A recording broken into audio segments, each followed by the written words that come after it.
এই ক্ষণস্থায়ী দুনিয়াতে গতকাল দুপুরে সামাজিক যোগাযোগ মাধ্যমে হঠাৎ করেই ছড়িয়ে পড়ে গায়িকা ও ইনফ্লুয়েন্সার বর্ষা চৌধুরীর মৃত্যুর খবর। বর্ষার ভেরিফাইড ফেসবুক পেজ থেকেই প্রথমে জানানো হয় যে বর্ষা মারা গেছেন। এই খবরে মুহূর্তেই সোশ্যাল মিডিয়ায় নেমে আসে শোকের ছায়া, কিন্তু অনেকে আবার দাবি করেন বরাবরের মতোই নতুন নাটক করছেন বর্ষা চৌধুরী। তবে খুব বেশি সময় পার না হতেই আসে পাল্টা তথ্য যে বর্ষা বেঁচে আছেন, মারা যাননি।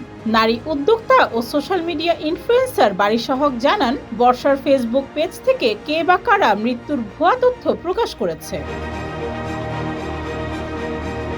এই পরিস্থিতিতে সরব হন ঢাকাই চলচ্চিত্রের আলোচিত নায়িকা পরীমনি। এক ফেসবুক স্ট্যাটাসে তিনি কড়া ভাষায় বর্ষাকে সতর্ক করে লিখেন, পরীমনি কড়া